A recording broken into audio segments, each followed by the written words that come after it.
राज्याचे उपमुख्यमंत्री आहेत याचे भान हे कुणाल त्या व्यक्तीने ठेवायला हवं होतं। परंतु नक्कीच मी सर्व शिवसैनिकांना आवाहन करेन आपल्या माध्यमातून जी कोणी ही व्यक्ती आहे त्याच्यावरती कायद्यानुसार ही कठोर कारवाई ही केली जाईल।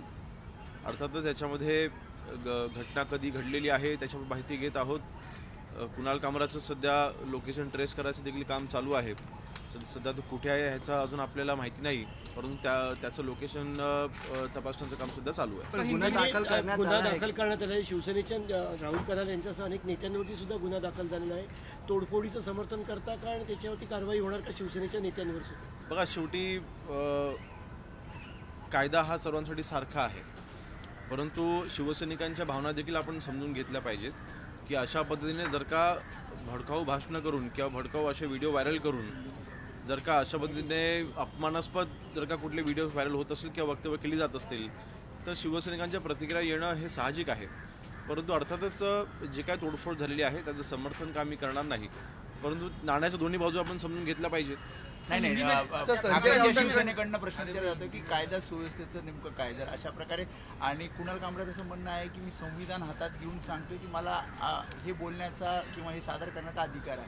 कायदा सुव्यवस्थेचा प्रश्न बद्दल उभाटाच्या कार्यकर्त्यांनी किंवा त्यांच्या नेत्यांनी आम्हाला सांगू नये। उद्धवजी मुख्यमंत्री असताना महाराष्ट्रामध्ये ज्या ज्या घटना घडल्या आहेत ते संबंध जगासमोर आहेत। एकंदरीत अशा पद्धतीने मला वाटतं जी काही प्रकरण मागच्या 3-4 दिवसामध्ये महाराष्ट्रामध्ये आपल्याला होताना पाहायला मिळत आहेत, जे काही हालचाली काही हत्या झाल्या, काही आत्महत्या झाल्या, त्या बाबतीमधल्या ज्या काही घटना पाहायला मिळत आहेत, कदाचित त्याच्यावरती पडदा टाकण्याकरता देखील काही लोक प्रयत्न करत असतील अशी आम्हाला शंका आहे, अशी मला वैयक्तिक शंका आहे। म्हणून त्या दृष्टीने देखील आम्ही तपासाचं काम करू। संविधान हातात घेऊन ते म्हणतात की मला हे सगळं बोलण्याचा अधिकार आहे।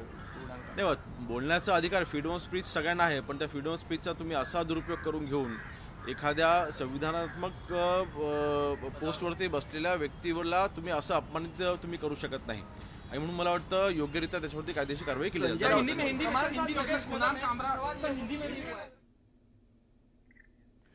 गृहराज्यमंत्री योगेश कदम बोलत होते माध्यमांशी, आणि जो काही प्रकार कुणाल कामरा यानं विडंबन करत एकनाथ शिंदे यांच्यावरती जे काही गाणं गायलं या संदर्भात शिवसैनिकांनी त्याच्या सेटची जी तोडफोड केली त्यानंतर कुणाल कामराचं लोकेशन ट्रेस करण्याचं काम सुरू आहे, आणि ज्यांनी अशी तोडफोड केली त्यांच्यावरती कारवाई होईल असं देखील योगेश कदम म्हणाले।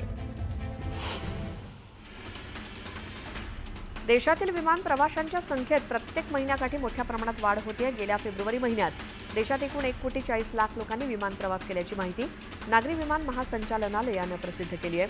गेल्या वर्षीच्या फेब्रुवारी महिन्याच्या तुलनेत यंदाच्या फेब्रुवारी महिन्यात प्रवासी संख्येत 11.04% वाढ नोंदवली गेली आहे।